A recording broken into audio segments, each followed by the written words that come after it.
Hey, this is Tuhon Aditya from LightHaven and welcome to day 6 of our solo training series. Today we are going to be covering empty hands. Before we begin, just a quick reminder, if you've been enjoying this solo training series, we're going to be launching a whole another week, which is a supplement to this. So everything that we do in week 2 is going to be building on the work we did on week 1. But since we are launching a Patreon page, that stuff is going to be available for the first 2 weeks on that Patreon page, absolutely free. You don't have to sign up or pay or anything. It's just going to be available. You just have to go to Patreon to watch it. Again, absolutely free. No membership fees, or you don't have to become a patron or sign up, anything. It's just going to be on Patreon. So it would mean a lot if you would continue to support us even on Patreon. Even if you don't sign up to become a patron, please do go check out the videos on Patreon. And if you do see some of the stuff that you like on Patreon, if you are interested in the exclusive content that we are going to provide there, please do think about becoming a patron. I do want to give out a big shout out to our first patron, Dave Riley. It means a lot. Thank you, sir. It's a huge honor to have you supporting us. We're going to be warming up a little bit differently today. We're going to be doing just our open triangle footwork and using that to warm up. So we're going to be doing 2 sets of 3 minutes each. The first set is going to be a deep set. The second set is not going to be as deep. With the second set, we're going to lift our knee up. So in the first set, we're going to keep our hands up. We're going to be stepping 45 degrees and 45 degrees. I'm going to keep my hands up, step 45 degrees to the left, bring my right elbow to my left knee, while still being able to look straight. So don't drop your head down. You should still be able to look straight and then come back up. To the right, bring my left elbow to my right knee, come back up. Come back to center, step, come back to center, step, center, come back. Now, when I am touching my elbow to my knee, I do not want my foot coming up like this. I want it nice and stable on the ground. I want both feet nice and stable on the ground. And then come up, switch sides. So I'm going to do this, the first one, for 3 minutes. The next one I'm going to do is going to be a shorter step, and I'm going to lift my back knee up. So I'm going to step, lift the back knee up straight, come back home, step, lift the back knee up straight, come back home. Now it's important to remember, I'm not lifting the knee in the direction I'm stepping. I'm not lifting it here or here. I'm lifting the knee straight down center line. So I'm stepping off center line, my hands are up, stepping off center line, and I'm lifting my knee straight down center line. Step, lift, come back, step, lift, come back, step, lift, come back, step, lift, come back. We're going to be doing this also for 3 minutes. So that's 2 3-minute rounds. Next, we're going to be working on our ranging footwork. So for ranging footwork, we're going to be doing it a little bit differently. We're going to keep our hands up, except now whenever I step to whichever side I'm stepping, whichever arm, whichever shoulder, or whichever hand is closer to center line, I want that hand to be a little bit in front. So I'm going to keep changing like this. Okay? So if I'm stepping to the left first, my right hand is closer to center line. So my right hand is going to be a little bit in front. Come back, step, left hand is a little bit in front. Come back, right hand, single step, to the side, to the side. In the double step as well, if I'm going to my right, my left hand is closer to center line, that's going to be in front. Come back, step, come back, come back, come back. Now when we're going to the side in double step, if you want, you can go side step, but again, whichever hand is closer to center line, that hand's going to be a little bit in front. So from the side, just a little bit in front. This hand is still protecting my head. This hand just a little bit in front. It's a little bit in front. Also, if you can, please ignore the dog at the back. Little bit in front. Similarly for the double step. Now the reason why we're doing this is because later this little bit in front is going to become a bisecting line. So it can be a finger jab, it can be a frame, it can be an elbow, it can be a bunch of things. It's bisecting center line essentially. And when we're going to take this same exercise over to the bag, it's going to make a lot more sense. Alright, we're going to come over to the bag. Now, I want to stand about arm's length away from the bag without extending my scapula or turning my hip. I want to be absolutely square to the bag, and I want to be able to put my palm on the bag without again extending that scapula or turning that hip. So absolutely square to the back, hips and chest square to the back, palm on the back. This is the distance I want to start at. I'm going to be using my open triangle footwork. Now, remember what we just worked on with our ranging footwork? Whichever is the opposite hand, that's going to come in front, and now it's going to make contact with the bag, almost like we call it a bisecting line. Now, the part that's making contact with the bag is between my wrist to my elbow over here, almost like a frame. So I'm framing across. You have two options of what to do with the other hand. Either this stays up here, which is fine, but if you want to be very traditional about it, then when I'm framing across, this is empty, so we cover this. But this is also fine, but again, if you want to be really like traditional and proper, this hand stays underneath. So I'm going to step, bisect. What you want to think of doing, you don't want to think of chopping. It's not like a karate chop. It's more a thrust. I'm looking to thrust through the bag, but thrust. Later on, it will be a thrust. There are applications where you thrust literally with the fingertips, like an eye jab, and because of the structure of your arm, you're also deflecting a punch. Right now, you can imagine thrusting with this forearm. So literally framing against your opponent's torso. Make sure that it is diagonally across and not horizontally across. We want that diagonal frame. So I'm going to step to the left. My right hand is going to frame or bisect. I come back, step to the right. My left hand bisects. Come back, come back, come back, come back. Now you can be, if you do not have a bag, you can do this on a tree, you can do this on a pole, in which case you must be much softer. As long as you're making contact with the right part and you are thrusting and not chopping, you should be fine. So we want to be framing or thrusting with the forearm, later with the tip of the fingers, but right now with the forearm. Come back up, my feet come back home, thrust, come back. And I am at this distance the whole time. Make sure you don't end up closer or you don't end up further away. It's only single step, open triangle footwork, opposite hand, opposite leg, but actually it's whichever hand is closer to center line, that's the hand that's coming up. Depending on what you have in front of you, you can either go harder or softer. My advice would be in the beginning, go really, really, really soft, because the bag is going to move, and if you are not familiar with making micro adjustments with your footwork, or if you're not familiar with your range, or not familiar with framing against someone like this, it's going to throw you off. So go super soft. The next thing we're going to do is we're going to add a parry before that. Now I'm going to link a couple of videos down below as to how this can be applied. Please do check those out before you actually start working on this, because that's going to give you really important context as to how eventually this will be used, which is very important again when you are training to have good context. So we worked on our bisecting line or our frame, whichever way you want to use them. Now we're going to add a parry before that.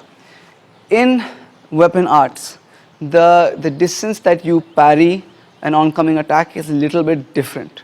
It's generally a little bit further away. If it's a punch, I can parry from much closer to my face. I can allow it to come closer to my face. But if there's a weapon in the hand and it's coming that close to my face, I'm going to get stabbed. So I need to parry a little bit further away. We're going to start from the same distance we were working on earlier.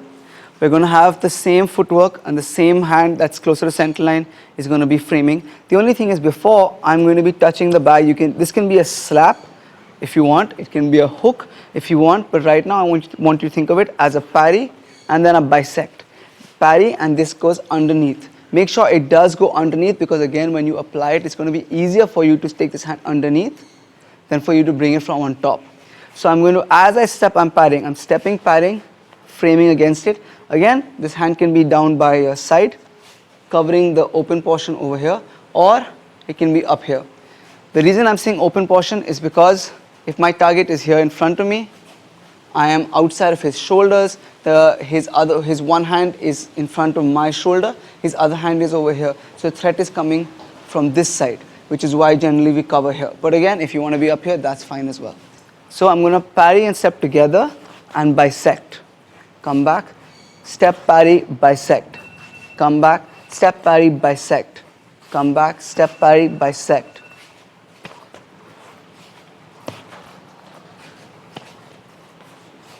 play around with where this hand can go. It can even be up here. Instead of down here, it can even be up here. It can be down here. It can be back by your face. It can be covering the other side of your face. As long as you're bisecting across your opponent's body. So a simple way for me to think about it is that I want to be bisecting. If this was across my body, it would be going, my forearm to my elbow would be going across from my clavicle down my body diagonally. So parry, step, bisect. Parry, step, bisect. Make sure the bisecting line is going under the parrying hand. We're going to be doing 2 rounds of 3 minutes each. Now let's add to this drill. So I'm going to step again, parry and step, bisect, and then I'm going to add a slap. So I'm going to go parry, bisect. This hand is going to come up to my face and slap. You can also do parry, bisect, hook, or you can do parry, bisect, elbow. It's really up to you. But where anything that's coming round from that outside line, it can even be a body hook, anything that's coming from the outside line on that side. So again, I'm going to parry, bisect underneath that parry.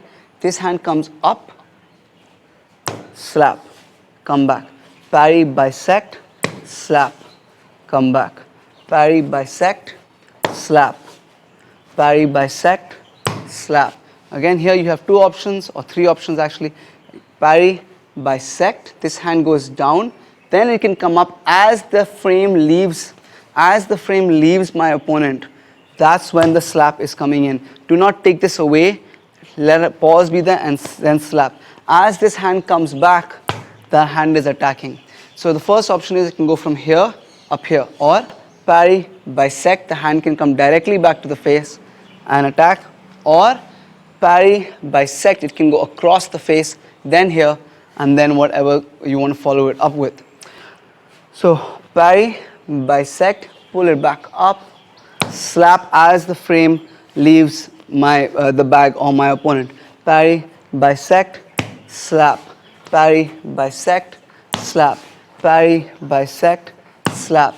Try and make it so that your slap doesn't come all the way across the world to meet your target. It's just like a tight hook. Same thing. Keep it tight. Keep the slap tight and use your hip to generate power and don't swing so much. Parry, bisect, pull the hand back up. From here itself, I'm turning the hip and the slap is coming. We're going to be doing 2 rounds of 3 minutes each. And the last thing we're going to add to this combination is going to be one more attack. We're going to add an elbow. So footwork is the same, parry with the step, bisect is the same. So we're going to go parry, bisect, pull the hand up, slap. Now from here, the hand that's at the back is going to elbow.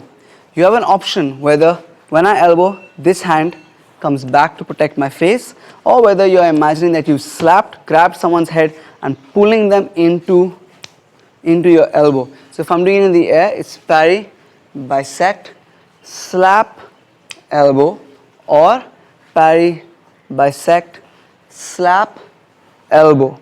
Either one of them work. Just know which one it is that you're doing with the same footwork. So I'm going to go parry, bisect, slap, elbow, parry, bisect, slap, elbow, parry, bisect, slap, elbow, parry, bisect, slap, elbow. If you're working on a bag, again, know that the harder you do this, the more the bag is going to move. If you aren't familiar with your footwork and how to adjust, it's going to be difficult for you, so don't hit too hard. If you're doing this on a tree or on a post, please don't hit hard at all. Take your time slowly building up the hardness of your slap, the hardness of your elbow, especially against a harder target. So we're going to end with some Anyo. Now, empty hand Anyo is a little bit hard to do properly because it's so hard to misunderstand a lot of what we do in Kali empty hands. But stick to the basics of your weapons, because again, your empty hand Kali is derived from your weapons. Just everything is closer, everything is tighter. So I have my angle 1, angle 2, angle 1, angle 2. I can come up. That's my angle 3, elbow, elbow, bisect, to the slap, to the elbow, I can knee, come back again, elbow, palm, elbow, hook, come up, and then you can add following strikes. So what I mean by following strikes is that angle 1 can be very easily followed by an angle 2, or an angle 1 can be followed by an upward rising angle 4, or an angle 1 or a hook can be followed by an uppercut, or a hook can be followed by a hammer fist. So then you can add these sort of following strikes in there, where I'm going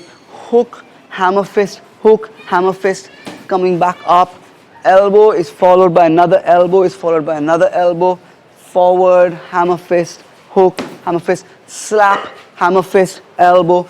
And then you can just have one, even if you stick to the principle, because again, remember, empty hands comes from double weapons. So even if you stick to the principle of one weapon following the other weapon, there's a lot for you to explore, where one weapon is following the other weapon. There's a lot that you can do just with that, where from this elbow I can open up into a hammer fist, the other elbow can follow that. That can open up into a groin strike followed by another elbow.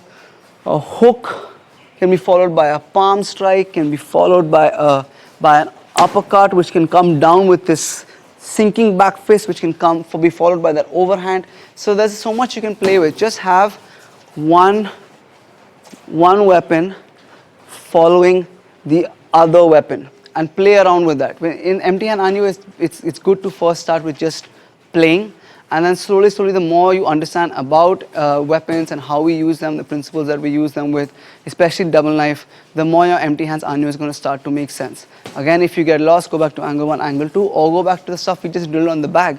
Just bisect and frame, or bisect, frame, slap, or or parry, bisect, elbow, or parry, bisect, slap, elbow. You have so much to play with. Thank you guys so much for watching. If you liked what you saw, if you learned from what you saw, please do like and share this video. Please do subscribe to the channel. If you have any questions or if requests for future videos, please leave that in the comments down below. All of these things really do help out the school and the channel a lot. Like I said, there's going to be the second week available on Patreon, absolutely free. So please go check that out. It's going to be up there starting from the 27th of June. And thank you guys so much for watching and supporting us. See you in the next video.